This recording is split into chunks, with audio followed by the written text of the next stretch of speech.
Hi. Hello, everyone.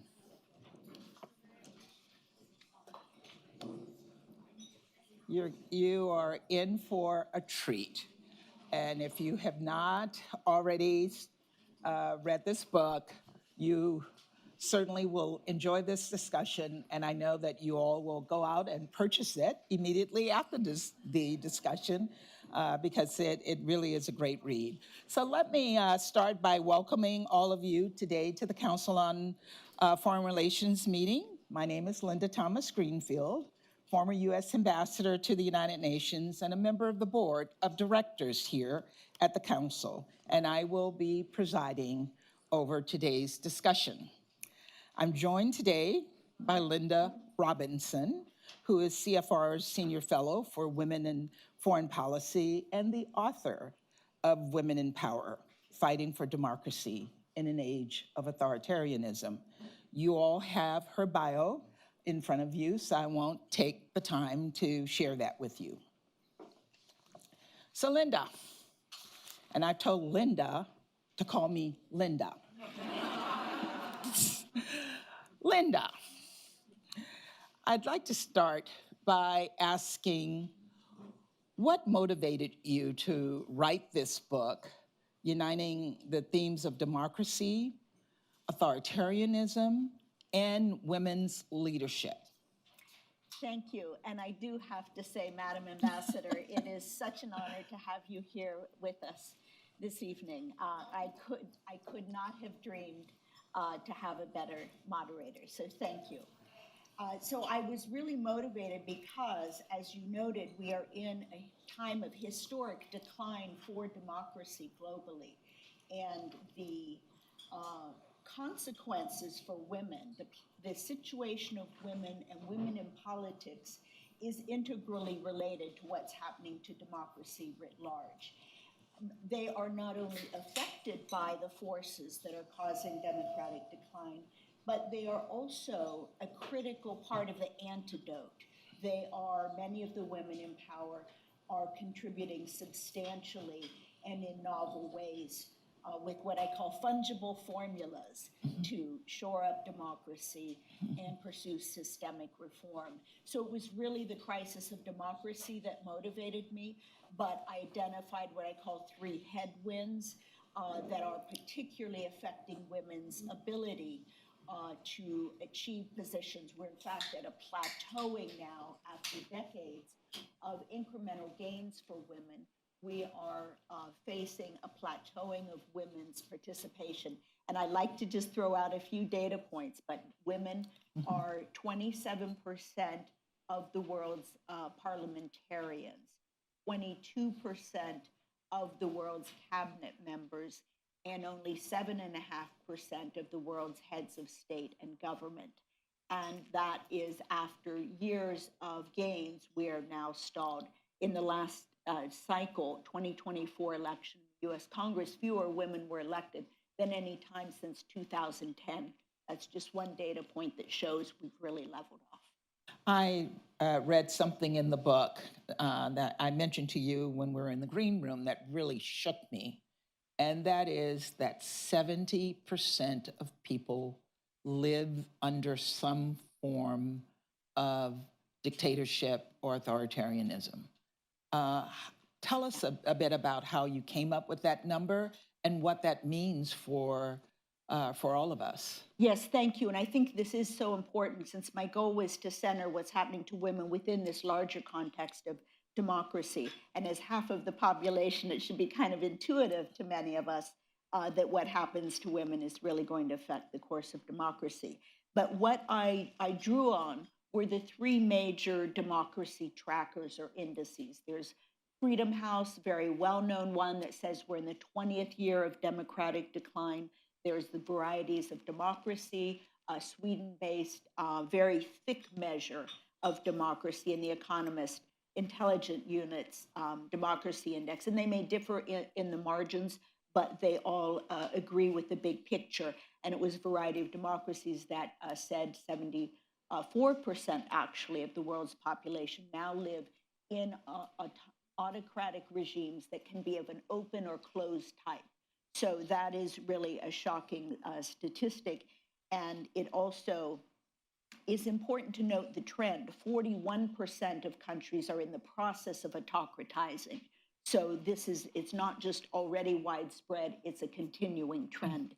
And that has, I think, the attention of many people in the political science community, but it is particularly important here. We're going to talk about foreign policy, but it also is important to note the US has declined. All three indices show a US decline. And that is so consequential due to its size and influence. And while some countries have made U-turns, Hungary, Brazil, Poland, and Slovenia, one of the countries I focus on, that countries can come back. So once you have turned that way, and it's really through internal erosion of democratic rule of law, rights, checks and balances, checks on executive power. Most autocratizing is occurring now through that internal degradation rather than through coups or invasions. So from your research and the times you spent writing this book, did you find that women lead differently? And what can you tell us about those who are not Democrats or those who are from the far left or far right? We know from history that, of course, women can be authoritarian as well. So what can you tell us about that? Yes, well, these are two questions, and they're both important. And the caveats are really important because there's certainly no attempt in this book to claim that all women are good leaders, that all women are Democrats.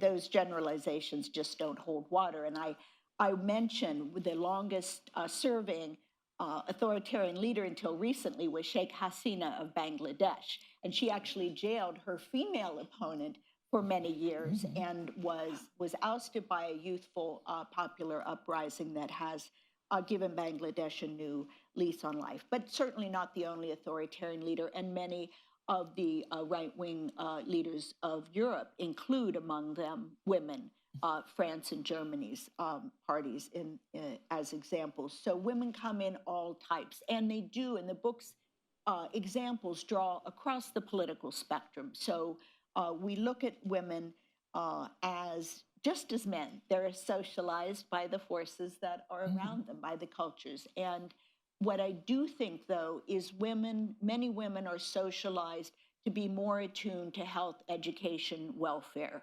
We see that, we see the evidence of that as they come into parliament, which is the largest data set, but also in the top position of government, that they pay more attention to those social safety net issues. It turns out climate also, many of them drawn to focus on that systemic challenge. And I think there's a predilection to negotiation, which is sort of part of how they grow up as well. Good. How did you choose the women that you focused on? So what I wanted to do, and I wanted to tackle this issue of authoritarianism, and that is both the internal phenomenon, but also authoritarian attacks from abroad. And so I wanted to look at how women in power face challenges of some existential sort. And that brings my foreign policy and national security background to bear, looking at women leaders who are challenged, in this case, Russia, China, regional powers, destabilization, and systemic challenges like climate. So I really tried to look at how they did the governing formula. And as it turns out, many of these attacks are really hybrid attacks designed to exploit a country's divisions and their vulnerabilities. And so their responses to this type of hybrid warfare really involved strengthening their society along social, economic, political, information, cyber, across not just military, because the way societies fail or become vulnerable is if they're not resilient domestically. So what I was really struck is that these examples of women with variations really focused on these kinds of formulas. And I saw the women coming up often by movements of protest against corruption. You know, there was an opening for them to come to power.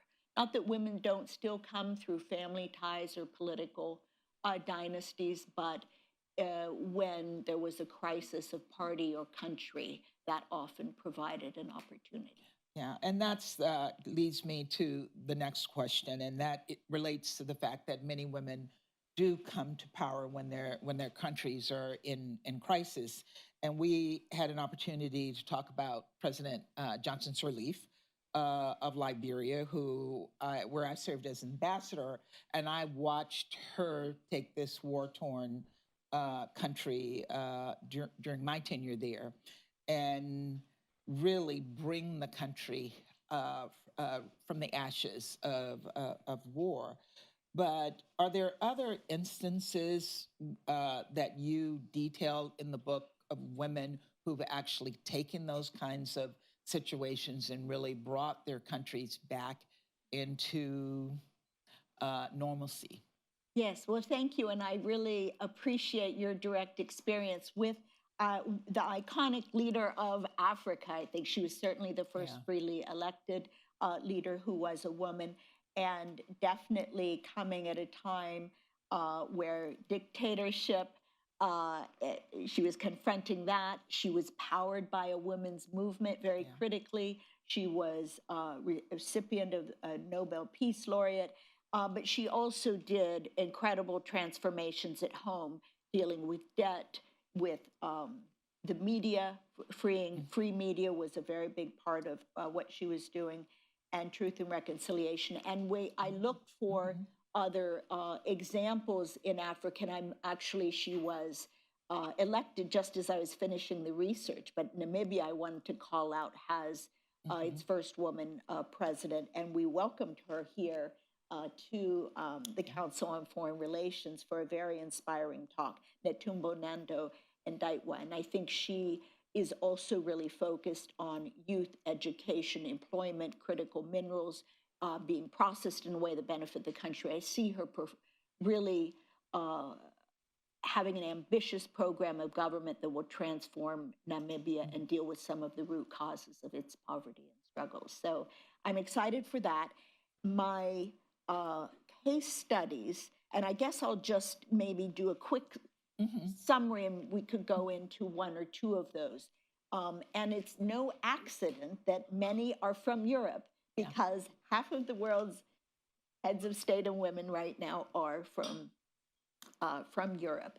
But those women facing challenges, well, I want to start, I'll go from the north. Sanna Marin of Finland, women prime minister, led a 5-party coalition, all of those led by women. So she had a cabinet of women, but also men.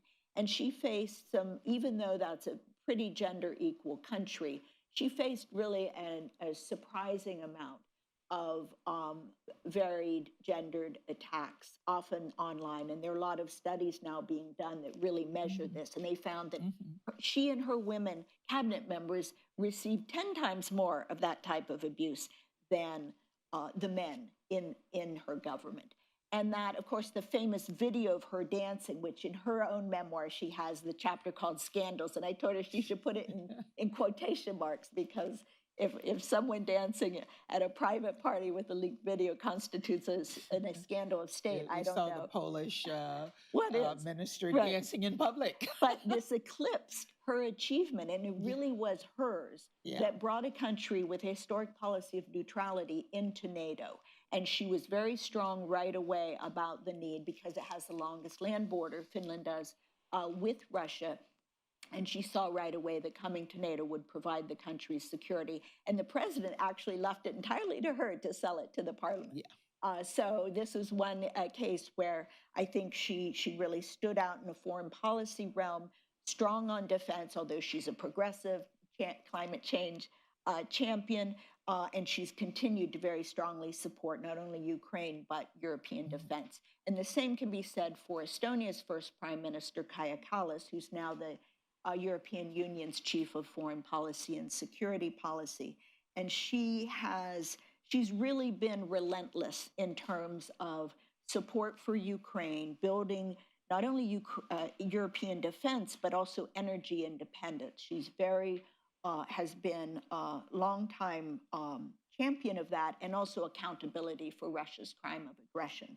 And I think that she's center right, but she also made a condition of her coalition members that they agree to a 50% women cabinet, a gender parity in her cabinet. She championed equal marriage.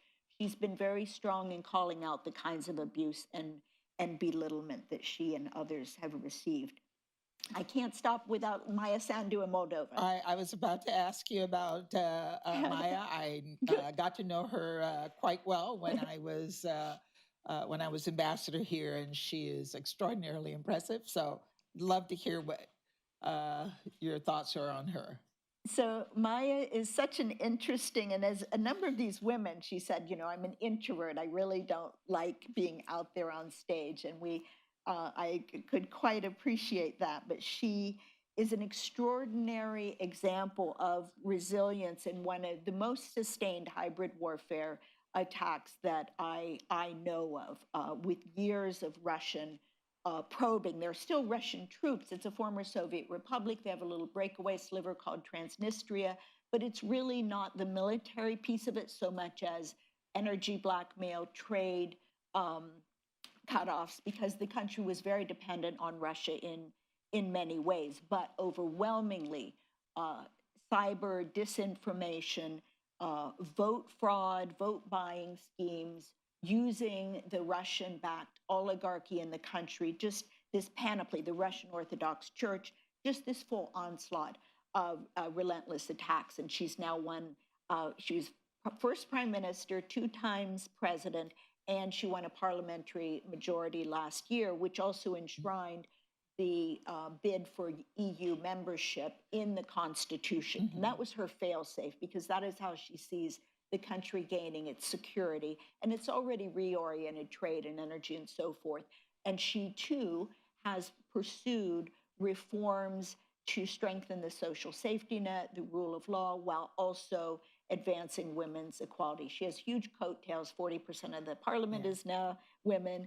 Municipality mayors are majority women. And it's a very conservative country socially, but she said, they didn't elect me because I was a woman. They elected me because they thought I was honest. Well, let's talk about Mia Motley. I reached out to her. She's a good friend, and told her I was going to be doing this with you tonight. And she told me she's looking forward to reading the book. And I said to her, when you're in New York the next time, we'd love to bring you here and interview you. But talk about Mia. She has been a real voice on climate issues, but also what she was able to do in her own country to deal with debt issues and really integrate and bring the country, unify the country again. Yes, Mia Motley is the last chapter in the book, and we did welcome her here last year. I'm missing the date, but I want her back. So hopefully we can get her to come back. But she is the first woman prime minister of Barbados, quite a formidable person. She does have a family that was in politics, but she really had a lot of obstacles of a gendered sort to get through. And she has now just won her 3rd re-election, landslide elections. But as you say, she came to office with this hidden fiscal crisis. She had less than 30 days of reserves to pay the country's bills when she came in, and no one knew about it, partly because this debt had been sold and resold, and it's a middle-income country, so it doesn't have access to concessional lending from the World Bank and others, and so a lot of the debt was really being recirculated at exorbitant rates, such that she was facing bankruptcy, called Christine Lagarde, who was then the IMF head, and said, I need a standby package so I can get there and negotiate. And she held out for a landmark deal to require, if the country was hit by a climate disaster, which happens regularly in the Caribbean and other island states, that they would pause the debt service so they could use the fund available to recover and rebuild more resilient economies. And she took that win and made it, the World Bank agreed to make that a universal condition. So that was the first, really, of her campaign. It's called the Bridgetown Initiative. And if you're not aware of it, I really recommend you read it, because it's this array of very innovative proposals. And she has pioneered climate debt swaps. She really was a force behind the Green Climate Fund to be grant focused rather than debt laden, increasing the debt burden of these countries. And people don't realize, since the pandemic, the outflow from the developing world to the lending entities, $50 billion a year. So they are paying out. It's a net outflow. And that is just not going to cut it for countries trying to rebuild their economies to survive what's coming at them. In chapter 3 of the book, you talk about digital technology and how that technology has been used against women to push them out of political space. And it really resonated with me, because I engage a lot with young African women politicians, and many of them have shared with me how difficult it is to be in politics when you get these digital attacks that are relentless, that put out misinformation about you, personal things about you, pictures that really lead them to question whether they want to be in politics. Tell me a bit about that, and whether there were women. You mentioned with Sandu that she certainly had that problem, but every single one of them. And this is what, and there is real data now. It's for a long time, there wasn't globally comparable data, so it's been hard. I know the Interparliamentary Union has done a series of global and regional studies, but it's getting better. But you can certainly see enough examples to show, without a doubt, women are disproportionately affected by these online attacks. The gendered attacks. And this is what, it's not about policy debates. It's really graphic, sexualized, violent material, including death threats. And in the case of Jacinda Ardern of New Zealand, death threat tripled against her, and she was really subjected to an incredible onslaught. Sigrid Kaag, the Deputy Prime Minister of Netherlands, there was a very good university study done, and it actually was affecting women across the political spectrum there, but she received the most at 1 every 15 seconds. So it's really trying to understand that the volume, speed, and really violent nature of this material has an effect and really is driving women out. 1 in 6 parliamentarians who are women do not finish their term now, and young women report being less and less willing to engage. So this is very serious. And it's important to note, I think, we have a couple of phenomena, the things I call headwinds. There's a very regressive strain of right-wing authoritarianism saying women should stay home, tend to the family, even versions that say women, the right to vote should be withdrawn from women, and a head of household only vote. You also have violent misogyny that's really become an ecosystem that lives online, but it actually is happening offline. So I think this what's happening through the digital world is married to what's happening in real life. And then finally, with the advent of generative artificial intelligence, the deep fake porn phenomenon, every woman politician that I know of, that I investigated, have multiples. Giorgia Meloni, the first woman Prime Minister of Italy, she's taken them to court. She's pledged to do something to tighten up their own procedures and laws. Europe does have a law that I think is one of the landmark laws, the Digital Services Act. And it's still early in its implementation, but the structure of it is right. It's not about censorship. It's about product safety. And the onus is on the companies to assess their creations for systemic risk, one of which is gender attacks, gender bias, and they are to come up with mitigating strategies. They're to report the data that shows what they're doing, and there's a compliance lever in the form of 6% of gross revenues, which is a very hefty fine. And I think that kind of thing, to put the onus on the companies to actually design, put safety in the mix of designing their products, is how we should be approaching it. And I actually see bipartisan support growing in our Congress for doing these things. Fantastic. So one last question before we turn it over to the audience.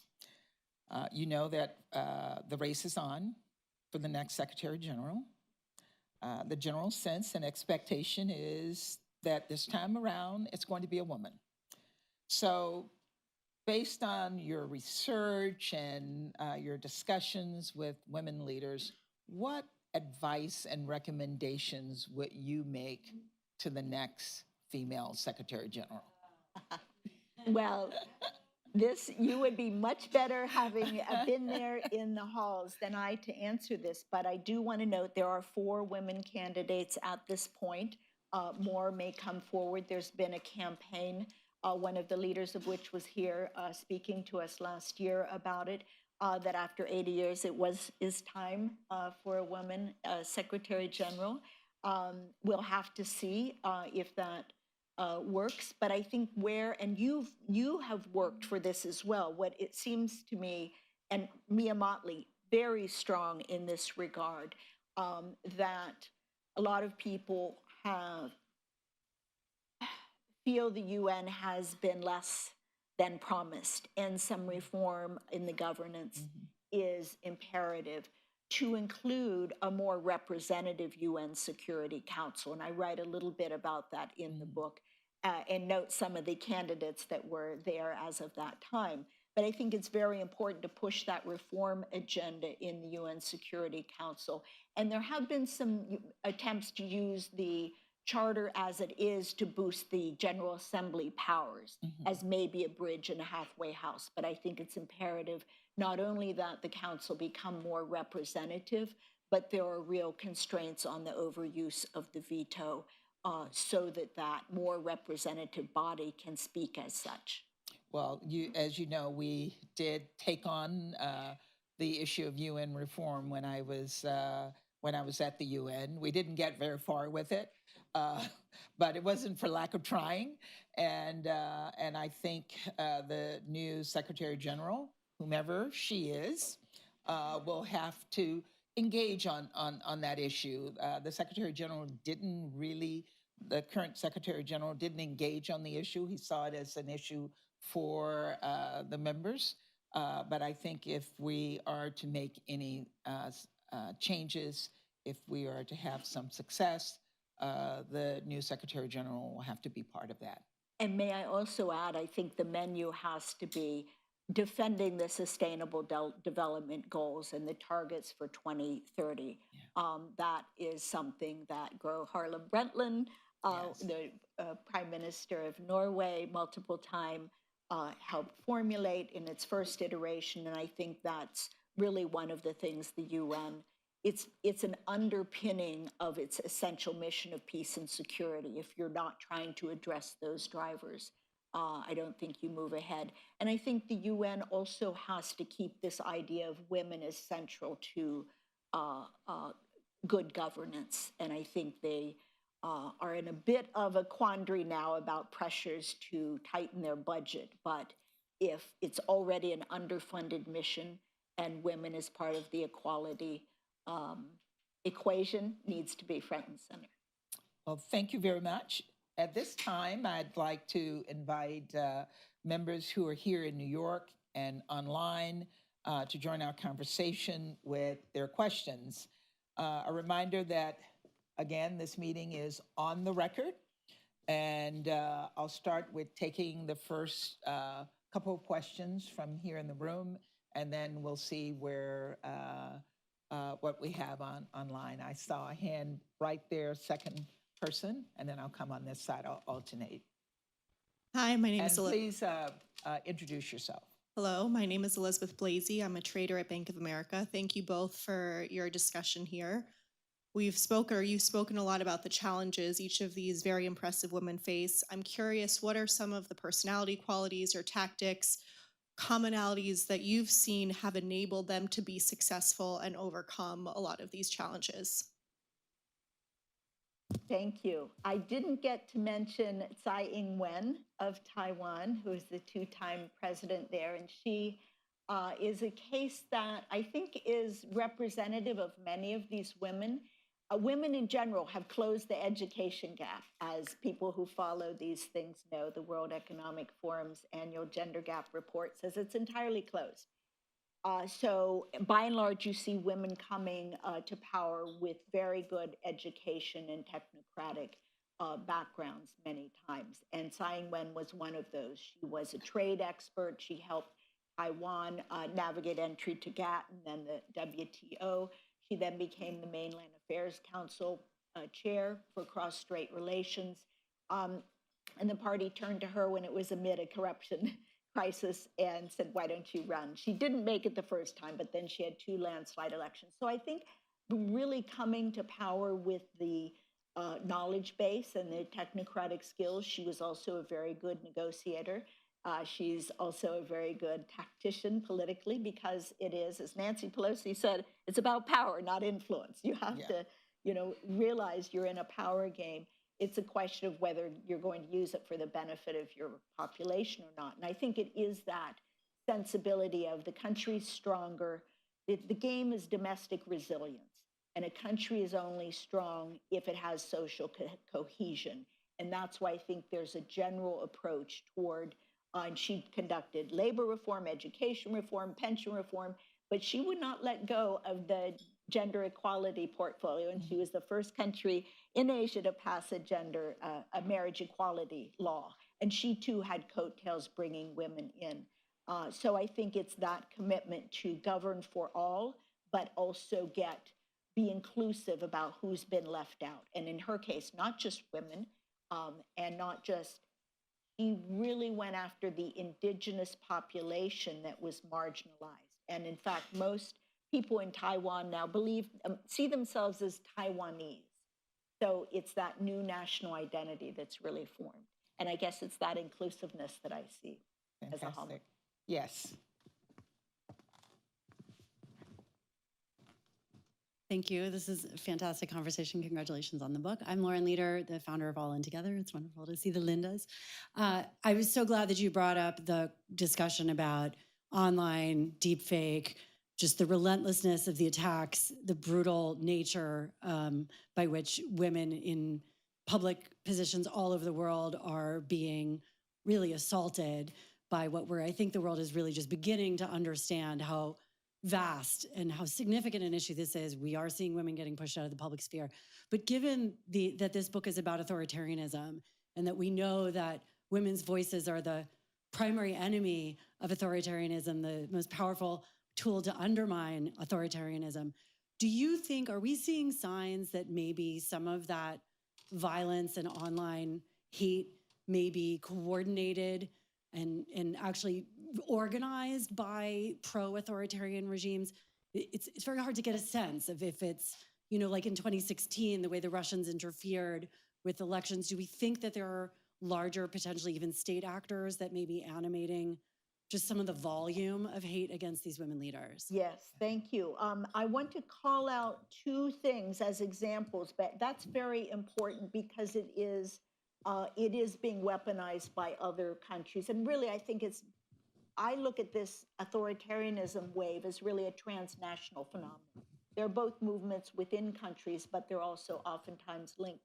In the case I just mentioned, Tsai Ing-wen, the Chinese published a book portraying her as a prostitute, which for a professorial, it was just an outrageous piece of garbage meant to be, and it was used to peel off pieces and propagate it through social media. And that was clearly traced to them. And in fact, one of the pieces of her resilience, her policies to bolster resilience, is a lot of forensic ability to track where the disinformation is coming from, because China spares no expense and effort with its information warfare, and a lot of it was directed against her personally in this way. A group called She Persisted, #ShePersisted, has done a number of country studies really documenting where this material is coming from, what are the themes, how it's being leveraged and picked up internally. Moldova was one of them. I think they have somewhere between 6 and 10 country studies.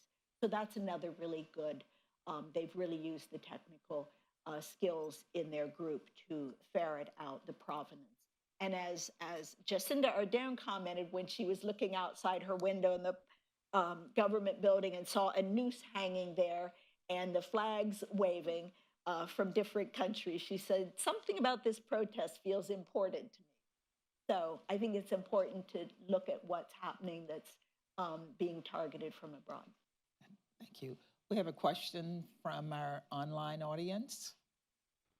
We will take our next question from Joseph Bauer. Joseph, over to you. Yeah. Oh, just a minute. Okay. I have a reputation, I think, of the council of being a bit impolite. I think the topic we're on is amazing, and as we usually do at the council, we're being very polite. What's happened to the United States? And I mean, most of what you've talked about in terms of attack on women and so on have gone on here. The stuff that was around when Hillary was running, forget about whether you think she should have been president or you want to, but it was terrible. She had the same kinds of attacks you're talking about. And on the other hand, we have governors. I live in a state with a wonderful governor who's female. So what do you have any thoughts on how we can break out or move back? Restore ourselves to something that's admirable. So yes, I think I heard most of your question, and thank you so much. And I'm pleased to have that. And last week I was in Texas and had a few initial conversations at World Affairs Councils and others, and I was very pleased that this question was being asked. And I think it's just important to step back with some of the statistics I mentioned before. The US is firmly in the middle of the pack. We're not a leader in gender equality. We're not a leader in having women in government. We do have a record number of governors, and you mentioned governors right now. But at the national level, we have not exceeded, and we are now, as I said, in a plateau situation. And the women, there has been documentation. I mean, going back to Hillary Clinton, but also with Kamala Harris, also the 6 women who ran in the primary before, very clear documentation of the waves of sexist abuse they received, and yes, death threats. And this is the thing, the Interparliamentary Union really tracks and disaggregates. There's abuse, there are violent threats, and there are actual attacks. So this should be seen as a seamless continuum of things that are happening to women. Is there an awareness of it? I have to say, when I gave the manuscript to my husband to read, he came ashen-faced. He was like, I can't believe all of this. He really didn't know. And that's not an excuse, but what I'm hoping with this book, and because my background, I've been in national security and foreign policy, that maybe people who aren't already aware of this would be inclined to pick this up and thus understand just how severe and disproportionate this is. And it is, again, not an argument that women are necessarily better leaders. Mm-hmm. They just have a right to be in the game too, and they should not be discounted as good leaders as we see them excelling. These cases that I have, these are the most adverse circumstances you could ask them to be governing in because of the countries are under threat. And they're knocking it out of the park. I'm not saying all women will do that, but my intent is to show how they do it and that they can do it. I think the other part of the caller's question was about the rise of authoritarianism in the United States and what that means, in particular for the rest of the world. Yes, so we have such an enormous influence and generally seen as a paragon of democracy. But in fact, as I mentioned, all 3 of those major indices downgraded the US this year for 2025, and on the rankings of political and civil rights, checks on executive power, and rule of law issues. What they didn't demote them on was elections, but that could be coming, right? We're having all of this, turmoil as we're in the run up to the elections, the midterms. But I think what, to me, and in addition to safety regulation in the tech sector, that is, I think, a very important thing to do. We've given the companies a shield from liability that no other drug, food, manufacturing, they don't have a get out of jail free card for their products. But it's electoral reform, and there is a bottom-up movement for ranked choice voting. Proportional representation is being advocated by the American Academy of Arts and Sciences. I think these are ways to get at the polarization in society, have a more representative Congress, and as a result, also more women will come in. So I think I would like to see more candidates talking about structural reform that would really help us regain our democratic culture and standards.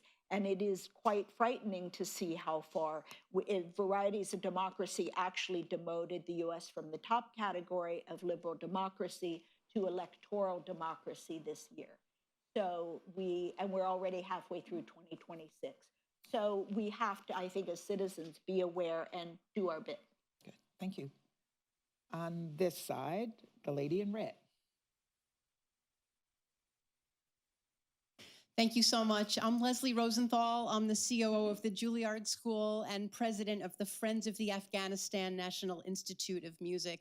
And I just couldn't even imagine a conversation about women and authoritarianism without thinking of our 25 million sisters in Afghanistan living under the worst case of gender apartheid in this world right now. And I'm just wondering if you have a sense of where is the world on Afghan women. There's money now flowing into the country from official sources. There's a new flowering of tourism, if you can imagine, like as if nobody cares. And what can we as women and allies of women do to bring more attention to the plight of our sisters in Afghanistan?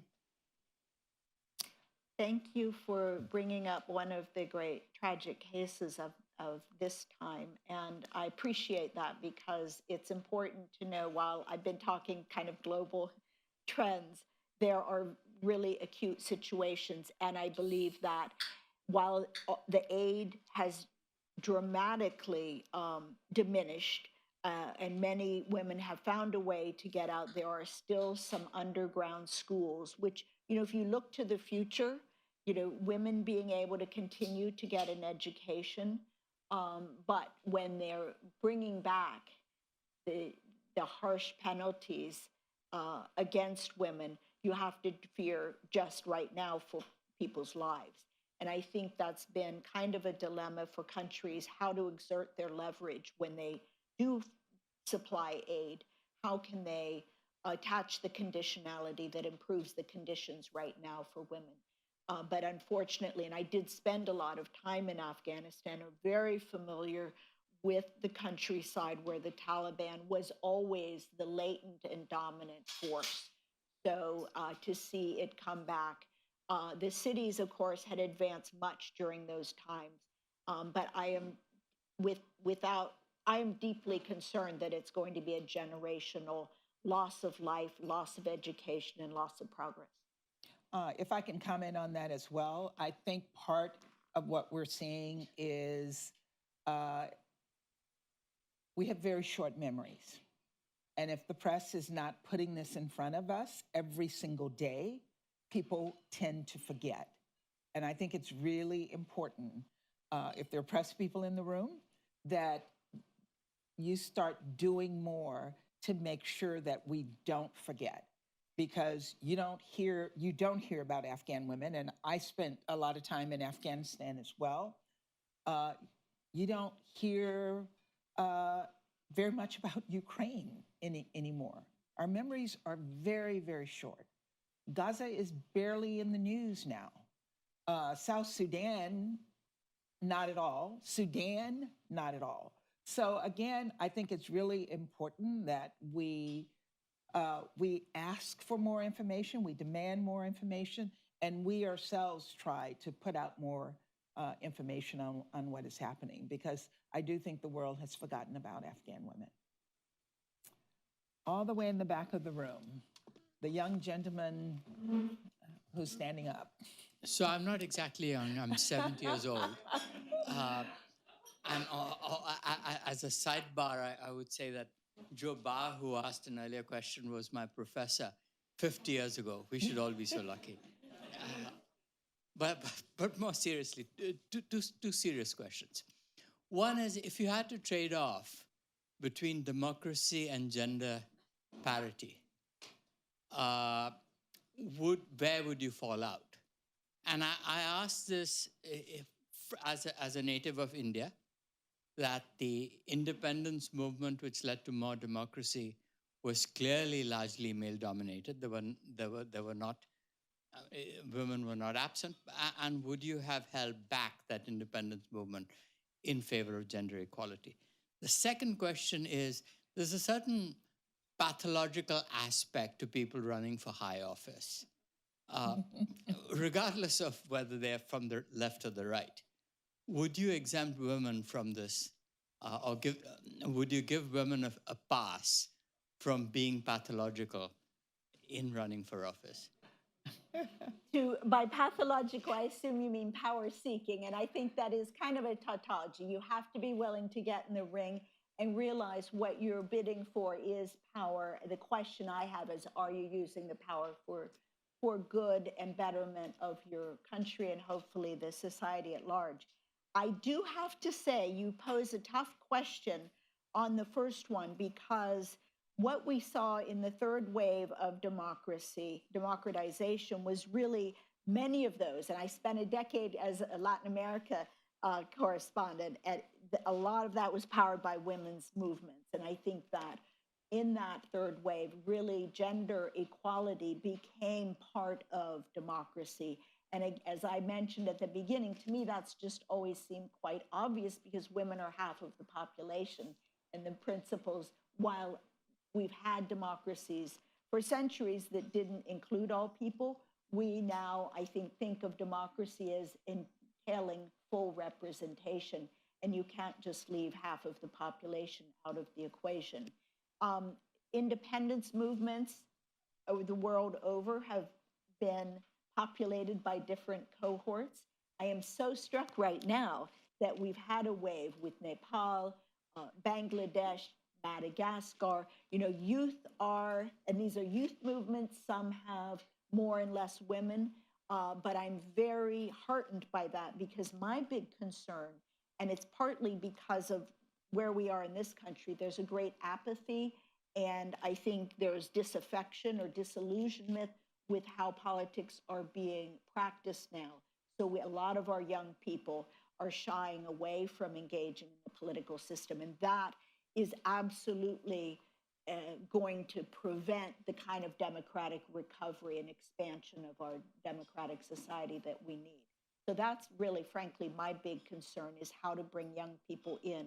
And if I can say I'd like anything to happen with this book, is to maybe, with that back half of the book, showing how these women, who aren't natural power seekers, but they were part of a transformational moment in their country.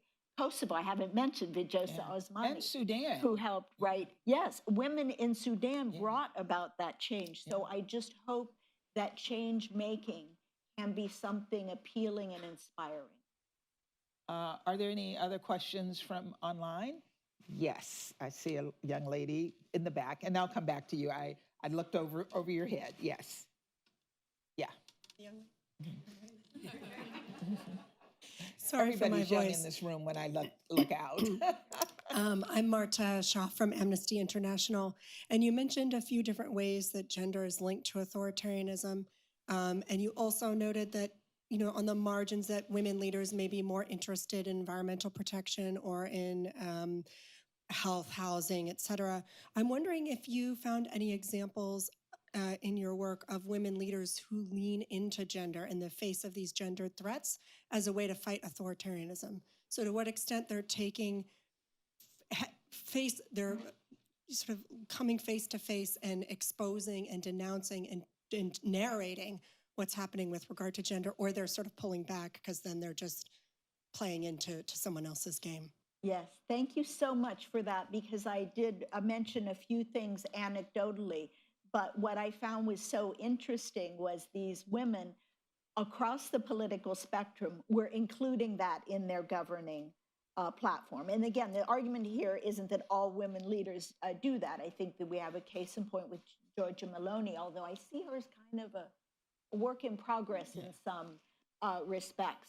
But I think that it's yes and, it's not either or. I think the real point is they're not just there to govern for women or to advance gender equality. They realize they've come in and they're aspiring to lead the whole country. They have to have a broad governing platform to address the issues confronting the society as a whole. But that doesn't mean they want to leave this issue behind.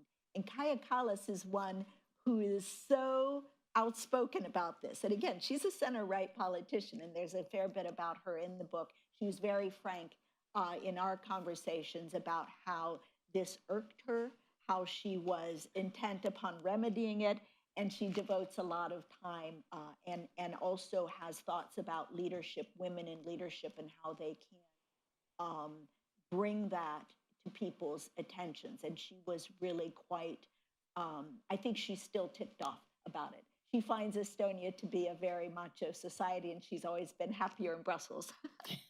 Good. Yes. Yes. Oh, can I sit? You're welcome to sit. My name is not Linda. I'm Evelyn Leopold, and I'm a journalist at the United Nations. And I lead an NGO there, the Dag Hammarskjöld Fund for Journalists. And I'd like to ask you to talk about Russia. Women obviously have access to a first-class education. Are they respected? Are they treated as equals? And Ambassador, do you still get faced with questions of Africa being one country? Oh dear. Yes. Yes. Well, I have to say, I think that is, Russia had, certainly Vladimir Putin has this, speaking of macho, hyper masculine persona. It's been part of his brand, the shirtless, gentleman, Horseback riding. all horseback riding, all of that. But it's also been how women have been treated in general with regard to rights, decriminalizing domestic violence. There have been specific measures that have been undertaken, just as happened in Hungary. It's part and parcel of this. It's become known as the Hungarian playbook, but I think Putin was the pioneer of much of this, and including this, a pronatalism movement. Not that people don't want to have families, it's about how you help them to do it. And Putin has, I think, a plan where every woman should have 8 or 9 children, but they don't provide the means and the programs to support that. So it's, I would say, really an exemplar, and he has been very active in these transnational movements to promote these, what I think of, and it's not, I have no problem with conservatism. It's a regressive conservatism that sends women back to a time where they have no voice, no vote, no agency. And I think that's pretty clear that he lines up on that. So I think most people in the world know that Africa is a continent and not a country, but they talk about Africa as if it's one cohesive region. And it's many different regions in addition to being many different countries. And I think that's something, again, that we have to work to correct. Yes. Good evening, Lisa Daniels. I'm an assistant U.S. attorney here in the Southern District of New York. And my question is, from your study of the women in the book, are there any lessons learned or approaches that you can suggest to women in leadership positions or even in the room of our institutions, our federal agencies that are facing challenges and erosion of norms to help protect against those challenges and the further erosion? Thank you. I I think definitely the broad playbook, as I call it, applies here as well as abroad. In terms, I think we're desperately in need of a focus on domestic resilience, and one that is more inclusive than divisive. And I think we have a lot of social safety net problems that are occurring and worsening now. I don't know that we have, I know there is in this country right now, documented in lots of polls, that people wish we would be less engaged in the world. But I think world leadership also pops up as something people are interested in when you ask them about, do you want to defend Europe from a possible Russian invasion, which many people, Mette Frederiksen of Denmark, said, we're under invasion. We're under invasion because they feel the hybrid attacks have just escalated and escalated. So I think that finding that right middle in a foreign policy that isn't overreach, isn't overstretched, isn't overly militarized, but is standing up for democratic principles, and then re-engagement with the international community, because we really have been abandoning at pace many organizations that we not only helped found, but that we were considered leaders in. But that's kind of a broad sweep. And what I believe now is we need to really focus on some electoral reforms that will make more people, it's like 8% of the people who vote determine contests. We have very uncompetitive contests. Gerrymandering is just part of it. It's really about our system, and I think we need to have a conversation about that. You're obviously much more qualified than I am to talk about the problem with separation of powers and the checks and balances. I have a personal novice view that the shadow docket has gotten out of control, and we have too many partial rulings from our courts and not timely rulings, as we're allowing aid cuts to occur, congressional prerogatives to be overridden. I think we're in a very scary moment right now where it seems there are no effective checks on executive power, whether it's from Congress or the courts. But I think that would be a whole nother book that someone else would want to write. I've been given the 5-minute sign. I'll take one last question on this side. Thank you both. It's been fabulous. My name is Lauren Anderson. I'm a former FBI executive and working in the space of women, peace, and security. And my question, going back to what you spoke about in terms of the attacks against women in public life, what differences, if any, are you seeing between more autocratic and democratic societies in terms of the level of threats against women in public spaces and the response to those threats?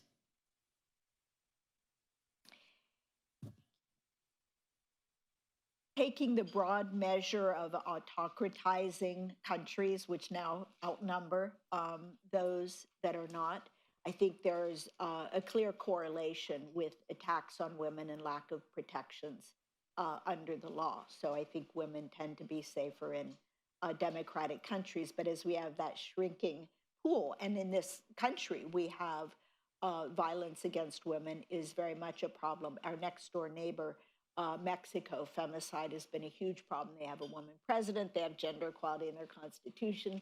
So it's a problem that extends across the range. But if you don't mind, I'd also just like to thank you for the work with Women, Peace, and Security, which we did a policy report last fall. And people don't realize we're the only country with a law, with those principles enshrined in a law that Congress should be overseeing. There is some funding. It's not dead, but it's on life support.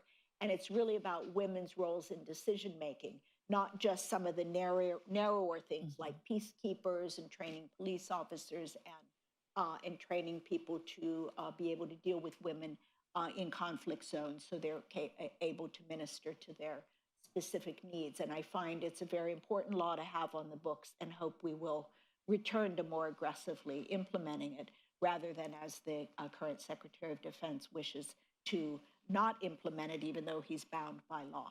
Thank you. Well, Linda, this has been an extraordinary conversation. And you can tell by the number of questions you got that people are really, really interested. So I want to thank you so much for sharing your extraordinary research and analysis with all of us here in the room. And for speaking with all of us today, I want to also thank all of you for your participation. There is a cocktail reception following this, and if you'd like to pick up a copy of Women in Power, books are available for purchase throughout the evening. Thank you very much. And let's give Linda an applause.